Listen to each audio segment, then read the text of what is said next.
Bonjour, ici Stacy McDonald, spécialiste de l'apprentissage et de l'évaluation à la Fondation Trillium de l'Ontario. Commençons notre réunion en exprimant notre gratitude et notre appréciation à l'égard des peuples autochtones alors que nous rassemblons sur leur territoire. Nous rendons hommage à ces peuples qui vivent et travaillent sur ces territoires depuis des temps immémoriaux. Alors, bonjour à tous. J'espère que tout le monde nous a rejoints aujourd'hui. J'aimerais commencer aujourd'hui par vous expliquer pourquoi j'ai conçu ce webinaire. Ici, à la FTO, j'ai observé des difficultés que plusieurs organismes rencontrent. Des organismes qui complètent des projets pilotes, mais ont la difficulté à grandir leur programme. Le but de ce webinaire est d'aider les organismes sans but lucratif à savoir ce qu'il faut pour bien être positionnés pour élargir leur programme pilote. Alors, commençons. Je commencerai par discuter des choses que vous voudrez peut-être garder à l'esprit en planifiant l'évaluation de votre projet pilote. Je parlerai du rôle des preuves dans les demandes de subvention et de la façon dont cela est lié à l'évaluation. Ensuite, je vous présenterai un survol de l'évaluation, ce que c'est, pourquoi c'est un outil important et comment elle peut vous aider à faire progresser votre travail. Je vous donnerai aussi quelques conseils et vous mentionnerai certaines choses dont vous devrez tenir compte alors que vous réalisez votre projet pilote et votre évaluation. Prochain, nous discuterons aussi de certains des pièges courants qui guettent les demandeurs de subventions. Enfin, je prendrai du temps pour répondre à vos questions. Vous pouvez poser vos questions dès maintenant en utilisant la fonction chat. Alors, que devriez-vous garder à l'esprit en planifiant l'avenir de votre projet pilote? Contrairement aux petites subventions qui sont utilisées pour tester de nouvelles idées, les subventions de plus grande taille sont souvent utilisées pour aider à s'appuyer sur la réussite d'un modèle ou d'un programme. Pour cette raison, les organismes demandant une subvention de plus grande taille doivent souvent respecter de plus grandes exigences lorsqu'il s'agit de justifier leur travail. Si, par exemple, un organisme envisage l'avenir en réfléchissant à ce qui doit être en place pour s'assurer d'être bien positionné pour élargir un projet pilote réussi, il doit être prêt à répondre à deux questions. Comment sachez-vous que cela fonctionne et quelle différence cela a-t-il fait? Il existe divers niveaux de preuves. Ce cas de travail de Nesta est utile lorsqu'on réfléchit sur les preuves. Nesta est un organisme du Royaume-Uni qui a élaboré ses propres normes de preuves sur une échelle de 1 à 5.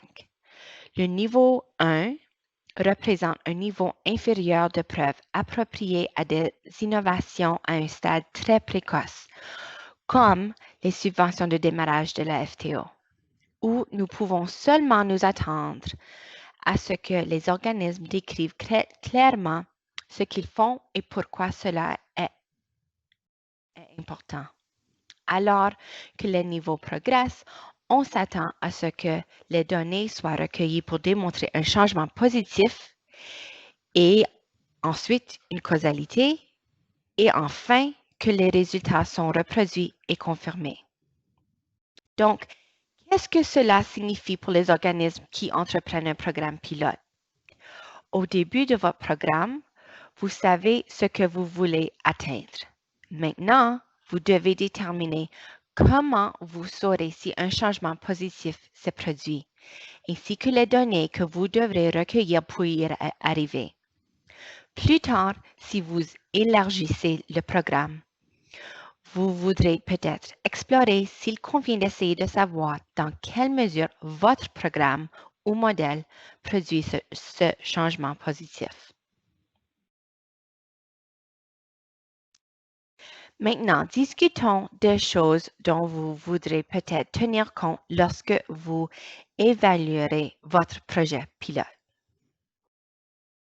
Pour ceux d'entre vous qui viennent de débuter votre parcours d'évaluation, je veux commencer par partager c'est vraiment quoi l'évaluation. L'évaluation est la cueillette et l'interprétation systématique d'informations sur un programme pour aider à la prise de décision. En bref, l'évaluation consiste à poser des questions et à utiliser ce que vous avez appris pour progresser. S'il vous arrive de vous sentir dépassé par le processus d'évaluation, ramenez-le à cette idée. L'évaluation consiste à poser des questions et à élaborer un plan pour répondre à ces questions. Utilement, la réponse à ces questions vous fournira l'information dont vous avez besoin pour mieux réaliser votre organisme et vos programmes. Alors, pourquoi évaluer? L'évaluation peut donner de valeur à votre travail de si nombreuses façons, au-delà des preuves dont vous avez besoin pour soumettre une bonne demande de subvention.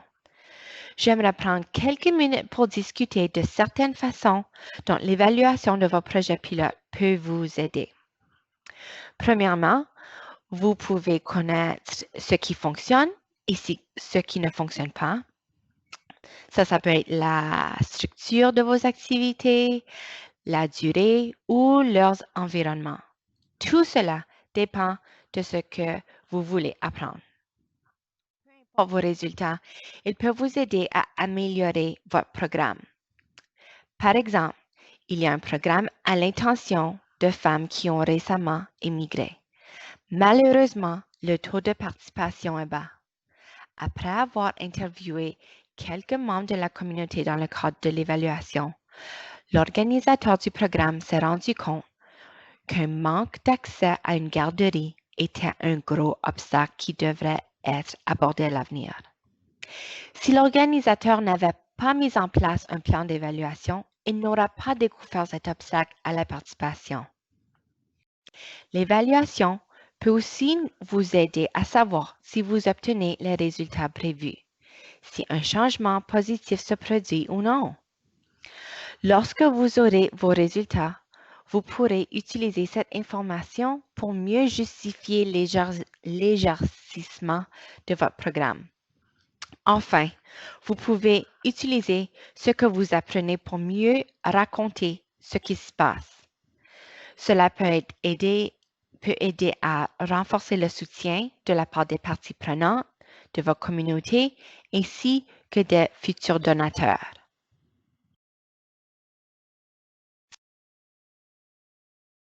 J'aime vraiment cette petite image ici qui montre les diverses étapes d'une évaluation. Oui, il y a plusieurs étapes, mais vous devez pas vous sentir submergé. Nous n'étudierons pas en profondeur toutes ces étapes aujourd'hui. Ça, c'est un cours vraiment d'une semaine peut-être. Mais je voulais vous mentionner trois choses. Premier, il existe beaucoup de ressources et de guides qui peuvent vous aider à comprendre toutes ces étapes. Vous n'avez pas à comprendre tout cela seul. Utilisez ces ressources. La FTO essaie de partager quelques ressources avec la communauté. Il y a deux places où vous pouvez trouver des ressources. Une, c'est notre nouveau centre de connaissances qui inclut un carrefour de mesures où on trouve des ressources et des conseils sur la mesure et l'évaluation.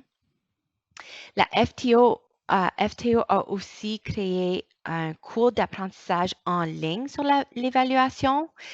Et là, on trouve pas seulement le cours, mais aussi nombreux liens avec des ressources.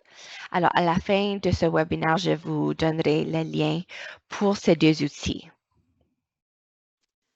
La prochaine chose que je voulais partager ici, c'est que oui, il y a beaucoup d'étapes et n'attendez pas à la fin. Vous devez commencer le plus tôt possible. C'est vraiment plus gérable de bâtir le travail d'évaluation tout au cours de votre subvention que d'essayer d'accomplir d'un coup. Vous ne voulez pas vous retrouver à la fin et vous rendre compte que vous ne pouvez pas recueillir l'information dont vous avez besoin.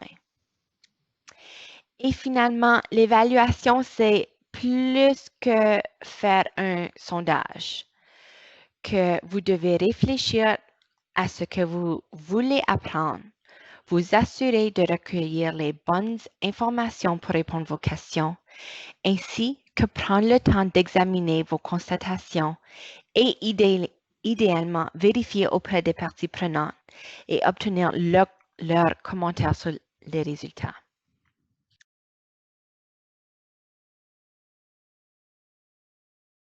Alors oui, on n'a pas vraiment le temps aujourd'hui de parler de toutes les étapes, mais je vais prendre juste une minute pour partager que les étapes au début de ces étapes de l'évaluation sont très importantes. C'est vraiment important pour vraiment centrer votre plan d'évaluation sur qu'est-ce que c'est plus important pour vous. Alors, déterminer l'objet de votre évaluation, les paramètres, c'est vraiment important pour vous permettre de vous assurer que vous concentrez sur les effets et les effets qui sont vraiment importants pour votre travail, pour votre programme, et non seulement sur les activités. C'est important d'être clair concernant les effets que vous visez à produire et que vous choisissez des méthodes qui vont recueillir les données que vous avez besoin pour savoir si vous avez les effets qui sont importants à votre travail. Et c'est aussi le moment de vous assurer que vous concentrez votre évaluation sur toutes les choses qui comptent le plus à votre organisme. Alors, pourquoi est-ce que tu veux faire une évaluation? Pourquoi est-ce que votre organisme veut faire une évaluation? Ça peut être, c'est vraiment critique de répondre bien à ces questions-là. Est-ce que c'est pour améliorer votre programme? Est-ce que c'est pour mesurer les effets? Peut-être c'est les deux. Alors, la réponse à cette question-là va déterminer le type d'évaluation, les méthodes que vous voulez utiliser. Alors, oui, il y a plusieurs différentes types d'évaluation et on peut poser beaucoup de différentes questions. Mais pour un projet pilote, c'est très important qu'on mesure les effets. Alors, les projets pilotes, c'est critique qu'on révèle si cette approche mérite d'être adoptée. Pour savoir cela, vous devez mesurer les effets. À la fin de votre projet pilote, vous devrez décider si votre projet mérite d'être prolongé et si vous devez faire des rajustements. Il est préférable d'utiliser des preuves pour éclairer cette décision. Pour prendre votre décision, posez-vous la question. Est-ce que cela est plus ou moins efficace que ce que nous avons déjà essayé? Ou qu'offre-t-on d'autre dans la communauté qui est peut-être plus efficace? Vous voudrez peut-être tenir compte non seulement du niveau de changement, mais aussi du nombre de personnes qui ont participé au programme. Un programme peut être efficace pour un petit nombre de personnes, mais joint-il les bonnes personnes?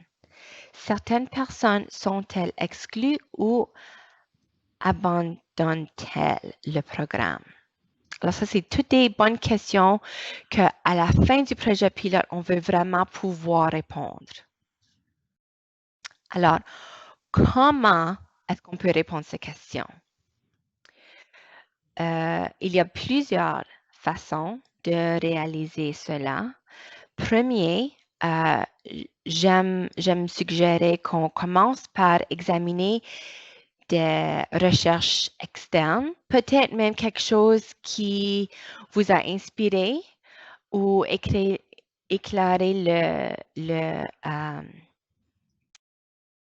le design, excusez, de votre projet pilote.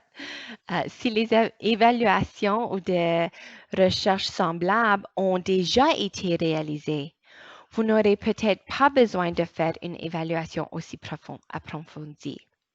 Si vous pourriez plutôt vous appuyer sur les constatations existantes pour vous aider à raconter votre histoire.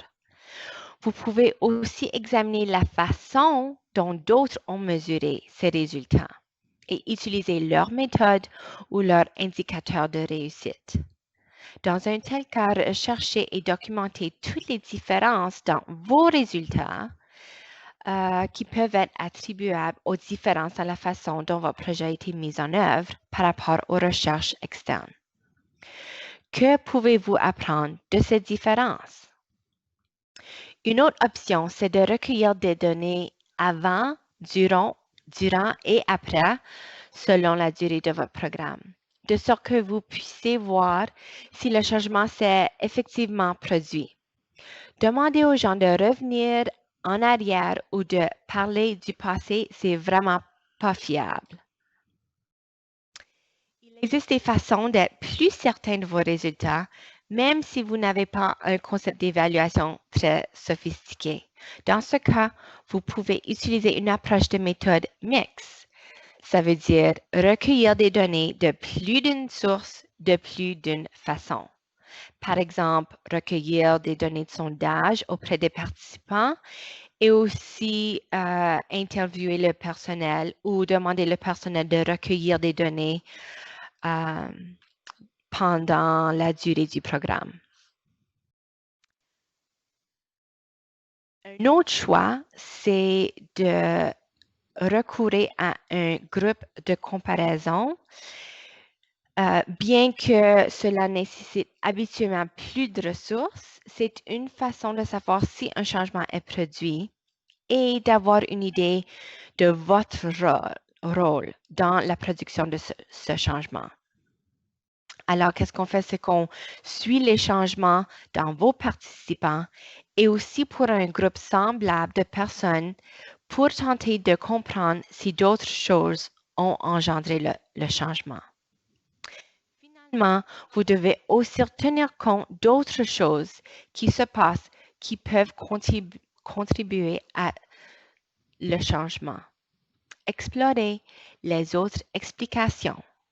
Par exemple, une modification des conditions économiques ou un nouveau service offert par un autre organisme dans votre communauté et déterminer la mesure dans laquelle vous êtes certain ou non que votre programme a joué un rôle important.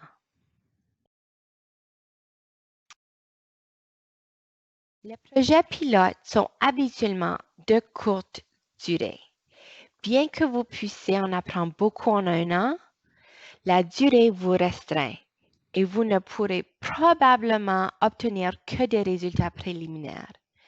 Bien que vous puissiez mesurer ce qui se passe chez les gens avant et immédiatement après la participation à votre projet pilote, vous n'avez pas suffisamment de temps pour savoir ce qui a changé dans leur vie. Pour cette raison, concentrez-vous sur la mesure des effets à court terme. Identifiez les effets à court terme que vous pensez sont nécessaires pour atteindre les effets à long terme. Certains types de changements sont plus faciles à cerner en un an, les changements relatifs aux compétences, à la sensibilisation, à l'attitude et aux connaissances, que des changements de comportement ou des grands changements dans la qualité de vie. Il faut simplement plus de temps pour ces types de changements à long terme. Alors, tenez-vous-en à ce que vous pouvez accomplir et utilisez des outils comme une théorie de changement pour faire le lien entre les effets à court et long terme.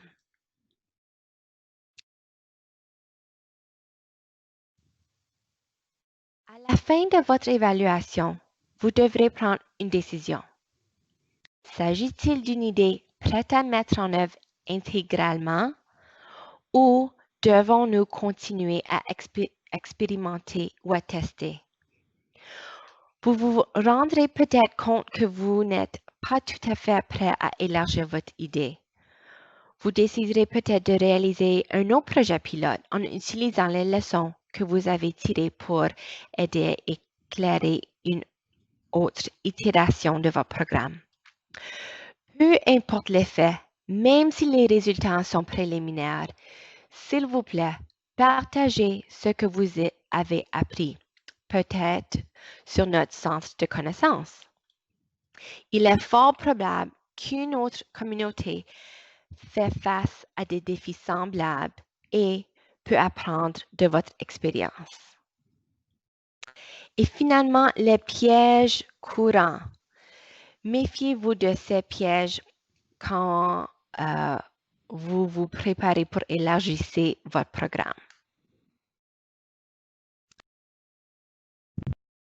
Les effets liés à votre programme et à votre mission que vous voulez mesurer ne seront pas tous compatibles avec un effet du bailleur de fonds. Cela est correct. Allez-y et incluez-les dans votre évaluation. Mais aussi assurez-vous qu'il y a une bonne correspondance avec un effet du bailleur de fonds si vous soumettez une demande de financement pour élargir votre projet pilote. Sinon, un bailleur de fonds donné pourrait ne pas être compatible. Voyons un exemple. Si les effets d'un programme sont obtenir des compétences en service à la clientèle et en informatique et être bien préparé pour obtenir un emploi.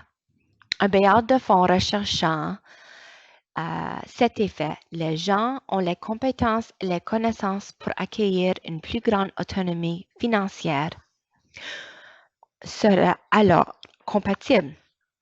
Cet organisme pourra aussi souhaiter renforcer d'autres effets, par exemple le sentiment d'appartenance à la communauté.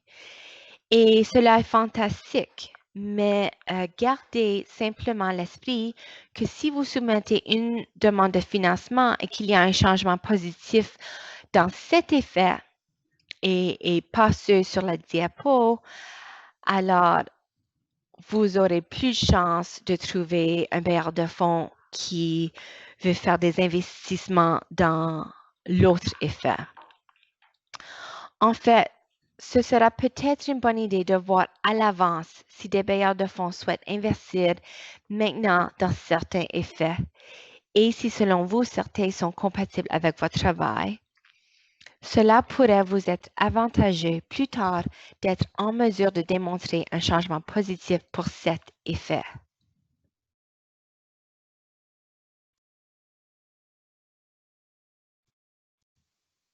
De nombreux types de faits ou d'informations peuvent être utiles à votre travail, mais ne démontrent pas si le programme réussit à produire un changement positif.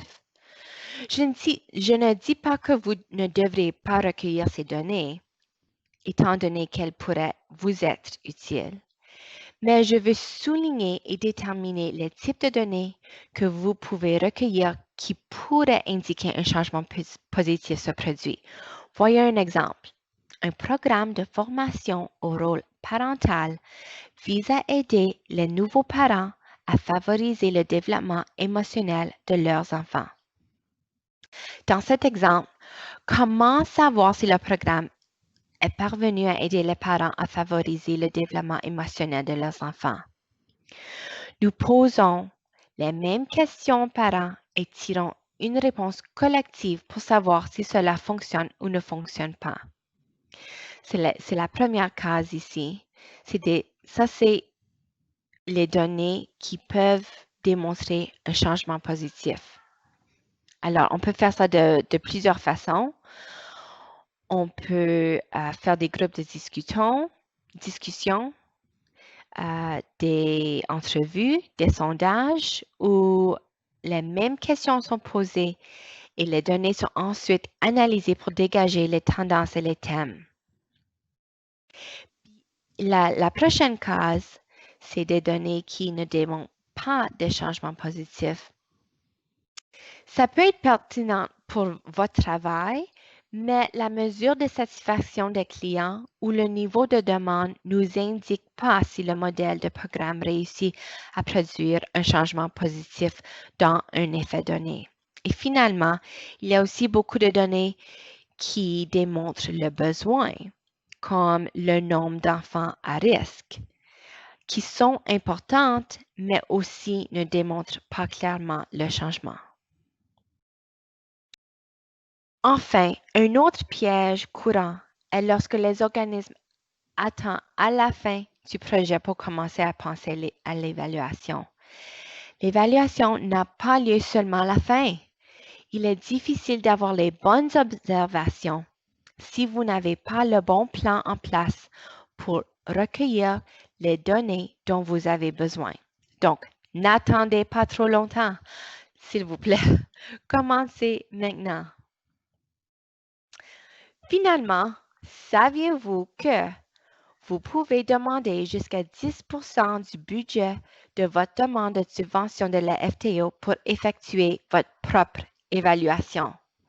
C'est vraiment quelque chose qu'on essaie de promouvoir. Alors, s'il vous plaît, si vous voulez faire de l'évaluation, demandez pour les fonds que vous avez besoin dans votre demande. J'ai mentionné avant notre centre de connaissances et autres outils comme notre cours d'apprentissage en ligne. Alors, voici l'adresse pour le site web de notre centre de connaissances où vous pouvez partager des ressources, discuter des enjeux, apprenez toutes sortes de choses. On a beaucoup de ressources et on continue à agrandir le site. Les diapos et l'enregistrement du webinaire seront disponibles la semaine prochaine sur notre centre de connaissances. Alors, s'il vous plaît, allez-y. Nous allons aussi partager le lien la semaine prochaine dans un courriel avec une demande pour votre participation dans un petit sondage.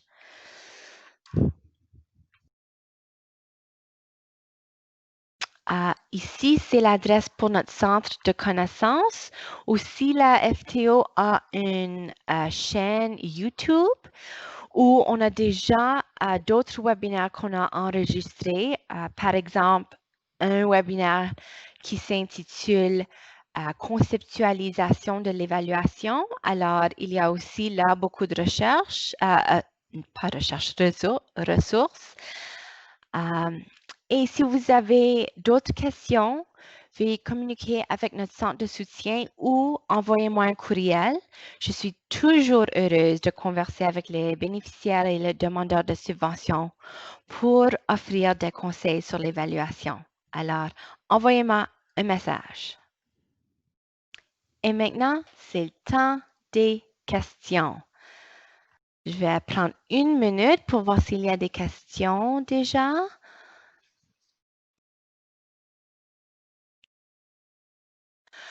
Quand il y a une question qui demande, c'est quoi vraiment quand on dit l'efficacité d'un programme? Qu'est-ce qu'on veut dire par l'efficacité? C'est si le programme peut en effet produire un changement positif sur un objectif, un effet déjà, je vais changer de diapo une minute. Ici, un exemple. Alors, si l'effet, c'est qu'on veut voir, si le but du programme, vraiment, de votre programme, c'est que les participants obtiennent des compétences en service à la clientèle et sont bien préparés pour obtenir un emploi. Alors, on dit qu'on est efficace si on peut démontrer que nos participants ont vraiment, en effet, obtenu des compétences et qu'ils ressentent bien préparés. Alors, comment est-ce qu'on peut faire ça? On peut voir si leurs connaissances ont changé. Une suggestion, c'était de faire peut-être un sondage avant et après. Alors, est-ce qu'il y a un changement? Est-ce qu'un participant ou la majorité des participants ont plus de connaissances à la fin du programme qu'au début? Alors, j'espère que ça répond à votre question. Une autre question? Comment est-ce que je trouve de l'expertise en évaluation dans ma communauté? Ça, j'ai pas la réponse tout de suite, mais j'ai deux idées, deux suggestions. Une, c'est vous pouvez vous rendre sur le site de la Société de l'évaluation canadienne. Et là, il y a une liste de tous ceux qui sont des évaluateurs comme profession.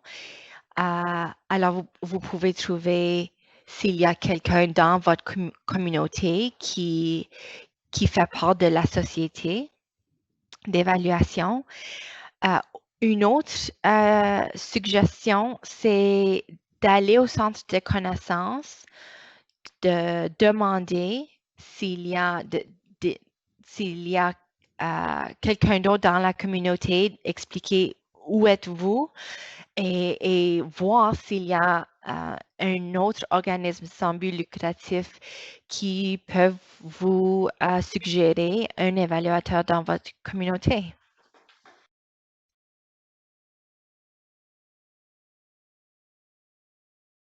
OK, la question, comment peut-on ignorer les activités et se concentrer seulement sur les effets? OK. Les activités sont importantes parce que c'est un moyen d'obtenir un effet. Alors, on veut s'assurer qu'on fait les bonnes activités pour avoir un effet spécifique. Mais comment est-ce qu'on sait si cette activité-là peut nous donner un effet? On doit mesurer l'effet et pas l'activité. Alors, on peut demander des questions peut-être. On voit ça souvent, des organismes qui disent, bien, le cours est très populaire, le programme a beaucoup d'intérêt, les participants comme vraiment aiment le programme. Ils disent que ça vaut leur temps. Et ça, c'est tout bien, mais ça ne dit pas si un effet spécifique s'est passé. Et pour les projets pilotes, c'est vraiment de tester une nouvelle idée. Alors, est-ce que faire des nouvelles activités, une nouvelle approche nous donne des effets meilleurs, des effets en fait plus que comment est-ce on travaille au moment. Alors, c'est de tester quelque chose de nouveau. Et la seule façon qu'on va savoir si une activité accomplit un effet, c'est par mesurer l'effet. Maintenant, peut-être c'est aussi très important pour votre organisme d'étudier les activités pour rendre les activités le meilleur, pour donner les meilleures activités. Alors, il y a deux types d'évaluation. Un, ça se concentre sur l'amélioration. Alors, le programme, on étudie les activités pour faire certain que les activités sont, par exemple, que les bénévoles, peut-être, tous les bénévoles partagent la même information de la même manière, que tous je sais pas, que s'il y a plusieurs sites, qu'on fait la même chose à tous les sites, chaque fois qu'on fait un programme, qu'on fait de la même manière, ou que si un site a découvert une leçon, qu'on partage qu'est-ce qu'on a appris avec les autres sites, avec les autres bénévoles. Mais ce type d'évaluation, ça ne mesure pas les effets. Alors, c'est pas qu'un est plus important que l'autre, mais quand on parle de projet pilote et d'avoir les preuves pour démontrer que oui, c'est un bon programme pour l'élargissement. Ah, j'ai tellement de difficulté à dire ce mot-là. Ah, c'est vraiment important. OK, d'autres questions? Quelqu'un suggère d'autres endroits où on peut trouver des évaluateurs. Merci, Carmen. Des universités, des collèges, des centres de santé publique, des conseils de planification sociale. Alors, regardez, parlez à d'autres organismes dans votre communauté. Une autre question? Pouvez-vous revenir sur la demande de 10% de la subvention? Avez-vous, David, une autre question? Que voulez-vous savoir? Pour les subventions de la FTO, démarrage et croissance, oui, vous pouvez mettre dans votre budget une demande pour les fonds pour votre évaluation jusqu'à 10% de la subvention, 10% du total de la subvention. Si vous avez une autre question, vous pouvez m'envoyer un courriel ou écrivez une autre question dans la case chat. S'agit-il ici d'évaluation des besoins avant élaboration du projet, qui sera suivi de l'évaluation pendant le projet et enfin de l'évaluation post-projet? Une minute.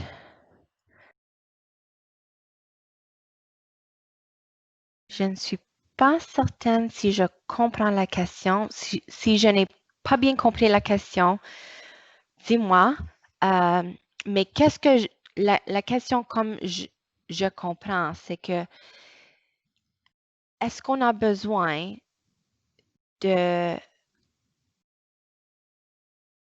d'évaluer les besoins avant l'élaboration du projet et après on fait non, je ne suis pas certaine, mais c'est une bonne idée d'avoir un bon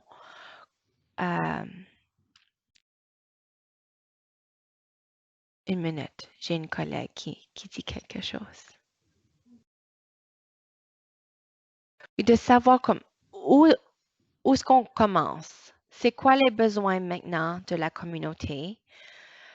Euh, si on concentre sur les besoins par rapport à les effets qui sont importants pour votre programme, et si on peut mesurer ces effets au début, oui, on peut après mesurer encore les besoins au début et encore les mêmes choses durant le programme et à la fin.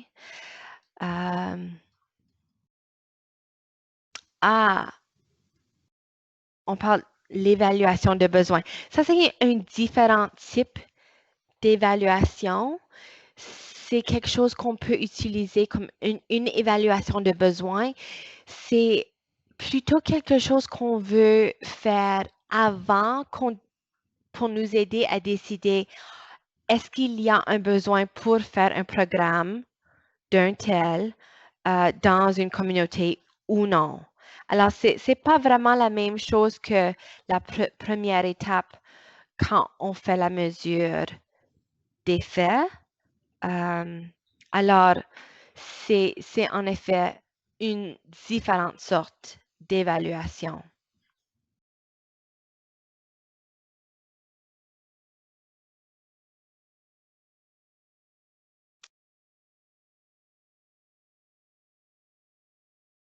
J'espère que ça répond à votre question.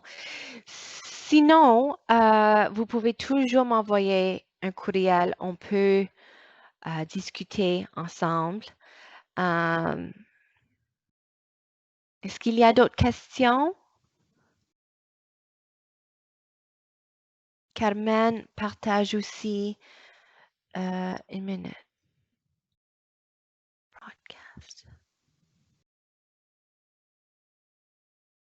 Carmen a aussi partagé deux autres choses.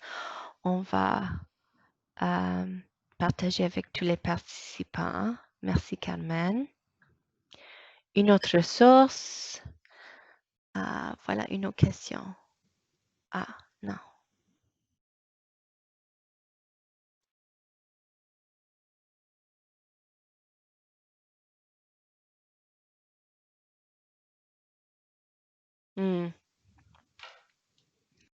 OK, s'il n'y a pas d'autres questions, on va terminer le webinaire. Si vous avez une autre question après, s'il vous plaît, encore m'envoyer un courriel ou poser la question sur notre centre de connaissances. Alors là, c'est pas seulement moi qui peux vous répondre, mais peut-être d'autres organismes, d'autres évaluateurs. Il y a vraiment toutes sortes de gens qui participent au centre. Alors, merci à tous qui ont participé au webinaire, qui ont posé des questions. Comme j'ai mentionné avant, on enregistre ce webinaire et on va partager l'enregistrement. Et c'est tout. Au revoir. Bonne journée.